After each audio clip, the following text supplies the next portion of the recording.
fjalët e urta nga kapitulli 4, ruaje zemrën tënde me shumë kujdes, sepse nga ajo dalin burimet e jetës.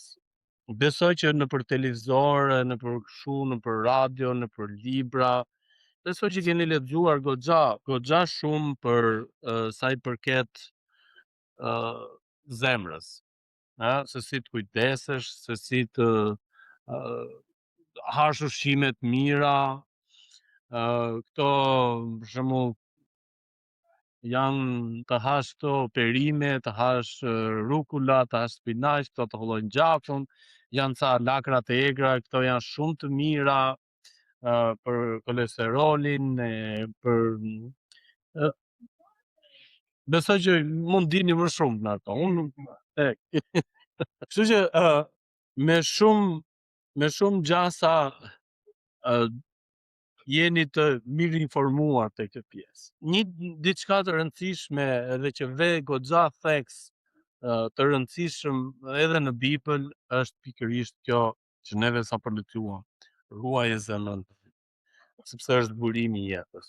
Një studim ishte interesant që me çështjen e zemrës bën ca studime se si njerëzit ose se si zemra ndikohet nga fjalët, ndikohet nga informacione le të themi të mira, nga fjalët e mira, nga njerëzit që falin dashuri me njëri tjetrin, që tregojnë për kujdesje me njëri tjetrin, edhe gjithashtu edhe nga ato le të themi emocione negative që krijon. Këngëtarët dhe doktorët mua më pëlqejnë sepse këta nisin iniciativa, marrin iniciativa të tilla duke menduar që do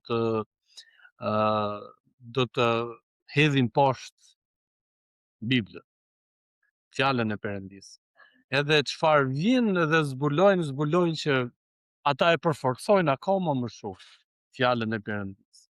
Edhe çfarë ata zbuluan ishte që nëpërmjet indeve muskulare që janë shumë qelizave që janë të lidhura me trurin, pra përpiqet që ti harroj, ti heqi qafe, le të themi ti fshi, por ato ishin të ruajtura edhe në zemër, që krijonin edhe një lloj memorie, një lloj, si themi neve, hard disku, një lloj memorie të brendshme që ishin edhe në zemër.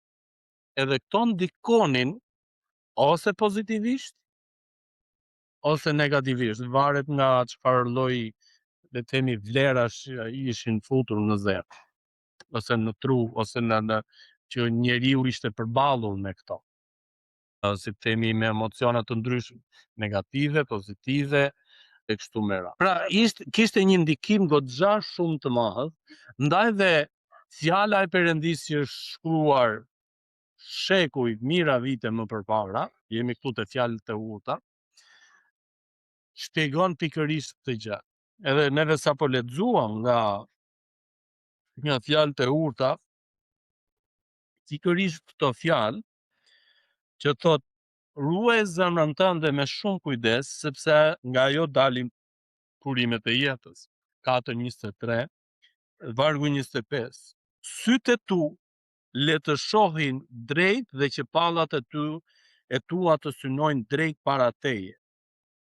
Shëshoje shtegun e këmbëve tua dhe të gjithë rrugët e tua qofshin të caktuara mirë, mos u shmang as në të djah, as në të maj. Tërhiqe këmbën tënde nga e keqja. 3 gjëra pra. Burimi i jetës, syt, si ka thënë për syt. Ke dini në një fjalë të urtë ose ndonjë thënie për syt? Syt janë dritarja e zemrës, apo jo? E keni dëgjuar ndonjëherë? Pra, çfarë ti shikon? Edhe thot, sytë e tu le të shohin drejt. Këmbët. Shëshoje shtegun e këmbëve tua dhe të gjitha rrugët e tua qofshin të caktuara mirë. Pra, ndaje trurin mirë ku do me shku. Hiq, largohu nga gjërat e këqija, e liga. Në qoftë se ti pra do të ruar zemrën tënde me kaq thjeshtësi. Pra, zgjidh se çfarë do të shikosh, zgjidh se çfarë do me çfarë do ta kënaqësh syrin tënd, me çfarë do ta kënaqësh shpirtin tënd. Zgjidh me këmbët tua ku do të shkosh, caktoj rrugët mirë, sepse këto do të ndikojnë në zemrën tënde. Do të ndikojnë negativisht ose pozitivisht. Por ama do të caktojnë, le të themi, destinacionin tënd. Ha? Si ne sot që marrim, për shembull, kur shkojmë tek ndonjë vend që nuk kemi qenë më përpara, neve përdorim GPS-in sot, ose hartat. Hartat s'përdorin pas e lepa më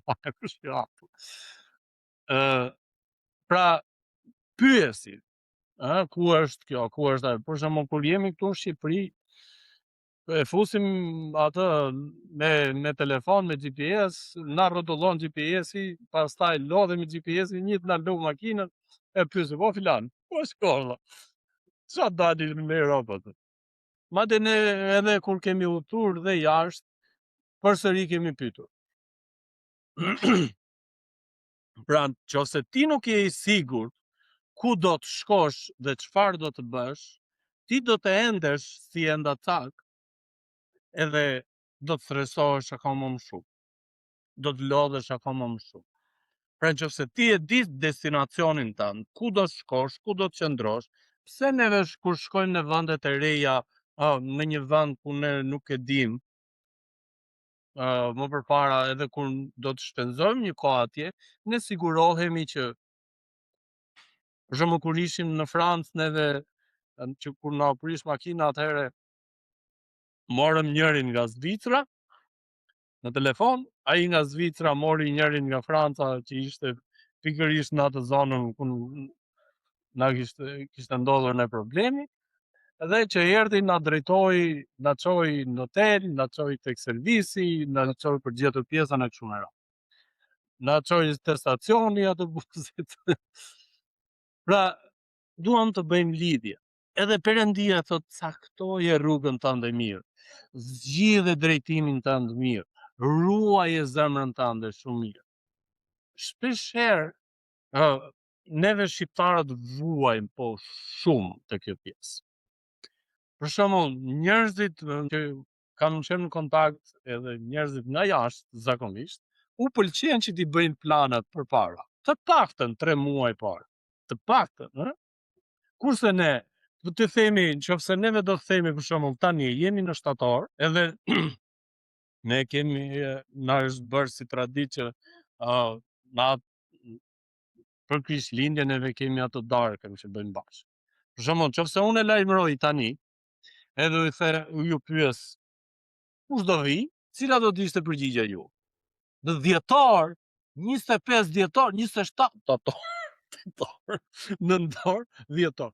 Qa thuan ti po ika? Pra, nuk na pëlqen që të zgjedhim këtë. Edhe bashkë me ju, në futemi në të gjithë, le të themi, në një kozan. E njëjta gjë ndodh edhe me mua. Nuk caktojmë ku t'jemi, ku do shkojmë, çfarë do bëjmë, atëherë neve jemi në telash. Për shembull, një diçka interesante për gjithë gratë që vrasin mendin sot do bëjmë mëngjes drekdar. Unë kam dëgjuar përsëri nga jashtë, e bëjnë një menu javore, nga e hana në të dje, edhe çfarë do të gatuar. Kurse ne ngrihemi mëngjes se kështu, çfarë do bëjmë? Çfarë do ti? Në fakt, edhe nuk ka faj, se neve i pyesim njëri tjetrin, unë e desha kështu, unë e desha skuqur, unë e desha zjerë kështu me radhë. Pra, planifikimi është shumë i rëndësishëm. Zgjedhjet tona janë shumë të rëndësishme për të drejtuar zemrën pikërisht tek burimi i jetë. Fjala e Perëndis na mëson neve që ne duhet të jemi të kujdesshëm se si ta ruajmë zemrën. Pse? Sepse pikërisht nga zemra është burimi i jetës. Edhe Perëndia na thot kujdes. Edhe këta shkencëtarët tanë, edhe doktorët zbuluan pikërisht këtë gjë, që ka një lidhje shumë të fortë. Nuk është vetëm i rëndësishëm truri, por është e rëndësishme edhe zemra për mbajtjen e mend të gjërave, për emocionet tonë. A? Shumë njerëz juve keni dëgjuar nga shqetësimi shumë i madh, nga stresi shumë i madh, ai ose ajo pësoj tronditjen zemër atake. Pra janë shumë të lidhura së bashku, edhe Zoti na thotë është burimi i jetës. Ajo çfarë është akoma më e rëndësishme për ne është destinacioni ku ne do të shkojmë, do të vendosi për ne. Le të zgjedhim me sytë tanë fjalën e Perëndisë. Me çfarë do ta ushqejmë neve qenien tonë? Ku do të shkojmë ne? Për shembull, këmbët tona na sollën pikërisht këtu, sepse ne e dinim ku do të shkojmë. Do të shkonim që ta aduronim Perëndin së bashku. Kjo është destinacioni ynë.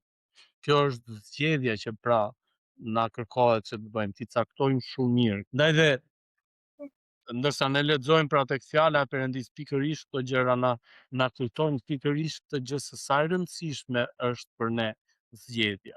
Se sa e rëndësishme është zemra jote, se sa e rëndësishme është mendja jote. Sa të rëndësishëm janë sytë tanë.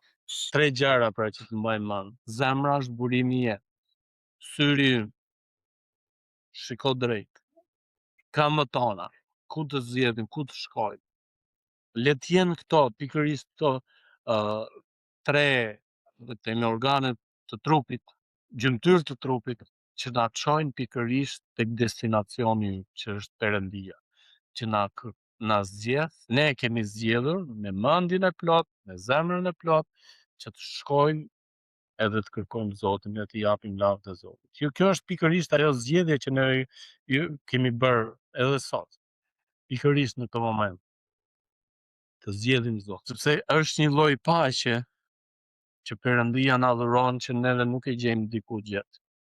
Njeriu do të kërkojë që të gjejë atë qetësinë, plotësinë, paqen, por nuk asnjëherë nuk do të jetë i kënaqur nëse nuk kërkon Zotin më përpara.